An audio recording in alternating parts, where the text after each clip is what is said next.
Alors, on va reprendre notre cours sur la séparation lait et viande. Donc, bonsoir à tous. Nous sommes Rosh Chodesh Elul, le début de mois d'Elul, ce fameux mois que nos Chamim, nos sages appellent le mois de la miséricorde et du pardon. C'est un mois tout particulier, un mois propice à la tfila, un mois propice à la tchouva, un mois pour nous rapprocher d'Hachem. On connaît bien les initiales du mois de Elul, Ani Ledodi, Vedodi li, je suis à mon bien-aimé est à moi. Ça veut dire une chose simple. Hachem est proche de nous. Il devient accessible pendant ces 40 jours.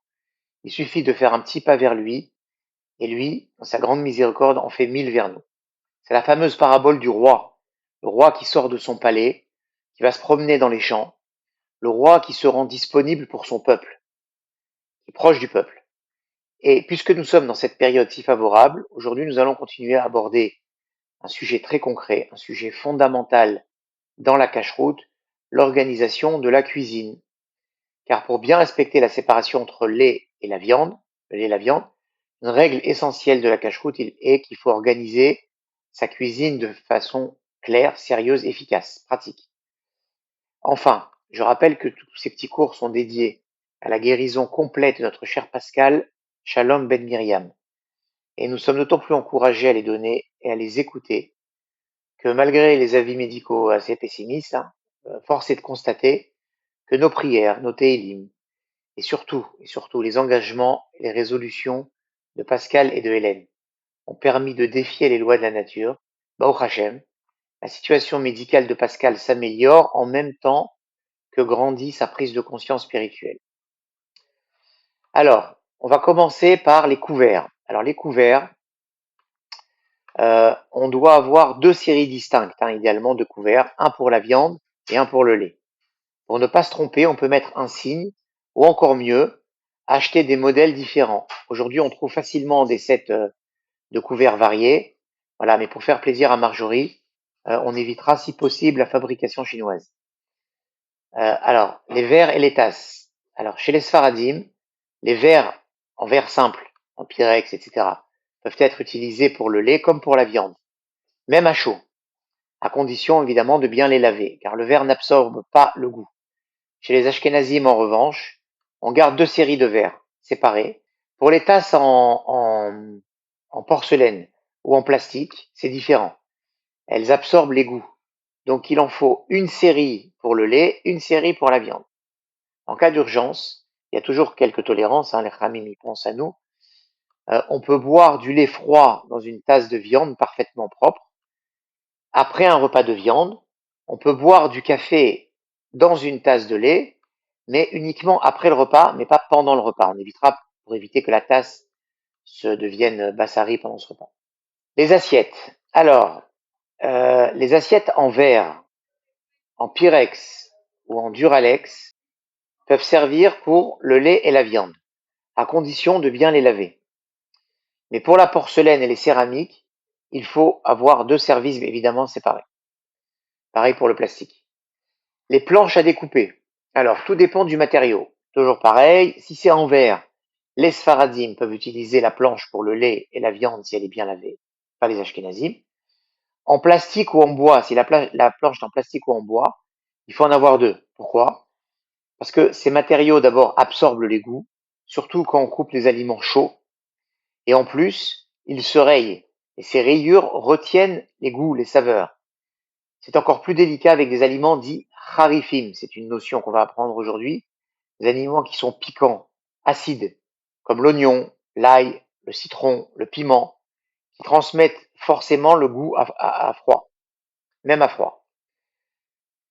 Les couteaux, un point essentiel, interdiction de couper du fromage, même à froid, avec un couteau de viande. Pareil, interdiction de couper du pain avec un couteau de viande, pour ensuite le manger avec du beurre. Si on n'a pas d'autre couteau, on peut exceptionnellement laver le couteau avec une éponge et du détergent, ou selon certains, ça revient en même, ce qui est ramené dans le Shulchan Arour, c'est le planter plusieurs fois dans la terre. C'est comme si on le lavait avec du détergent et on le frottait avec notre éponge. Mais l'idéal, c'est plus simple, c'est garder un couteau à pain réservé uniquement au pain. En plus, c'est classe, on a un beau couteau comme ça avec des belles dents. Si on doit couper un oignon, un citron, un piment, faire un plat de lait, il faut le faire avec un couteau de lait ou parvé. Un oignon coupé avec un couteau de viande ne pourra jamais être utilisé dans une pizza au fromage, par exemple. Les assiettes, alors, à froid. Alors en théorie, on pourrait utiliser une assiette de viande avec laquelle on a mangé de la viande, bien propre, pour poser du fromage à froid. Et inversement, ou de la charcuterie par exemple sur une assiette qui a servi à manger du fromage. Mais il ne faut pas s'habituer à le faire car il faut une propreté parfaite. Et on risque d'oublier. Par contre, si on est dans un hôpital ou dans un endroit sans autre choix, c'est permis, mais uniquement à froid, pas à chaud. Alors le cas des biberons. Alors un exemple pratique, un biberon en plastique. On n'y mettra jamais de bouillon de poulet ou de viande, même à froid, si ce biberon a servi à mettre du lait. À plus forte raison si le bouillon est chaud, ce qui est carrément strictement interdit. Les nappes. Alors, on ne peut pas manger un repas de viande sur une nappe qui a servi pour un repas de lait, et inversement, car il reste toujours des miettes ou des traces de beurre ou de fromage, des morceaux qui vont être collés. Si la nappe a été lavée, par contre, correctement, la machine à laver, quoi, il n'y a aucun problème. Elle redevient permise. Cependant, la coutume reste de réserver deux nappes différentes, distinctes, une pour le lait, une pour la viande, afin d'éviter toute confusion. Une toile cirée, une table en formica ou une table en verre, on peut utiliser la même à condition de bien la nettoyer. Mais comme toujours, mieux vaut éviter de prendre les mauvaises habitudes. Il vaut mieux avoir deux toiles cirées distinctes. Manger à la même table. Alors deux personnes qui se connaissent, mari et la femme, les parents et les enfants, qui se connaissent bien, ne peuvent pas manger côte à côte, l'une du lait et l'autre de la viande, de peur qu'elles ne partagent leur plat, ou même s'ils sont l'un en face de l'autre, mais s'ils sont proches. Si la table est grande, d'accord, comme on a vu avec Poutine et Macron par exemple, et qu'elles sont éloignées, c'est permis. Si elles sont proches, on peut poser un objet inhabituel sur la table, par exemple un pain congelé ou une boîte d'allumettes, pour faire un signe, faire une séparation. Bien sûr, elles ne peuvent pas les deux personnes partager le même verre, ni boire dans la même bouteille, ni la même canette. Maintenant, on va parler du réfrigérateur. Donc, dans le frigo, le lait et la viande, ils peuvent être placés côte à côte, bien sûr, mais à condition que tout soit bien fermé, qu'ils ne se touchent pas.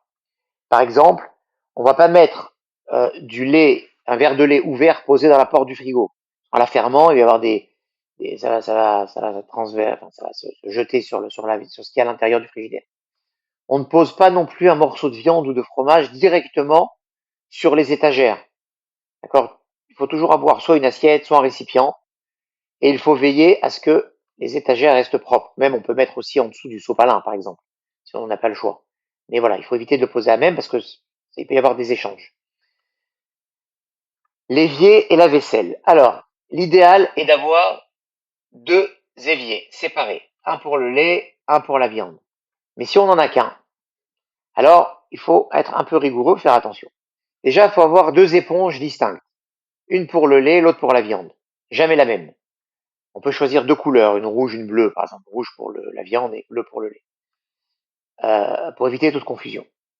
Alors, attention à la température de l'eau, donc avec de l'eau froide ou tiède, à moins de 40 degrés. En général, on ne lave pas à plus de 40 degrés, c'est assez rare, mais on ne sait jamais, il y a des gens qui aiment bien, qui n'ont pas peur, je ne sais pas pourquoi il y a cette coutume, on dit on n'a pas peur de sa belle-mère si on peut les mettre les mains dans l'eau chaude, à plus de 40 degrés, donc on peut laver les ustensiles de lait et de viande s'ils sont à l'eau froide ou tiède, les uns après les autres dans le même évier. Mais avec de l'eau chaude, très chaude, c'est interdit, car la chaleur va faire passer le goût à travers les parois des ustensiles. Cela reste vrai également si l'évier a deux bacs.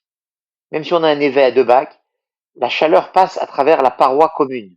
Sauf si la paroi commune, vous savez, des fois il y a un espace, une sorte d'angle comme ça dans la paroi commune, il y a de l'air entre les deux, là c'est permis. Ce serait deux bacs séparés.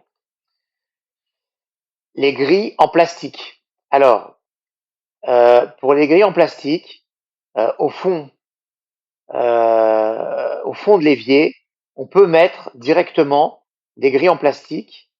On met une grille en plastique pour éviter que effectivement qu'il y ait un contact avec le lait et la viande. Et on en a deux, une pour le lait, une pour la viande. Comme ça permet les échanges. Ne jamais verser directement une marmite bouillante de viande dans un évier utilisé pour le lait, surtout s'il y a des couverts présents ou des assiettes présentes, et inversement. Si je me trouve maintenant dans une location, donc dans une location en vacances, dans un Airbnb par exemple, on sait que l'évier n'est pas cachère, il est taref.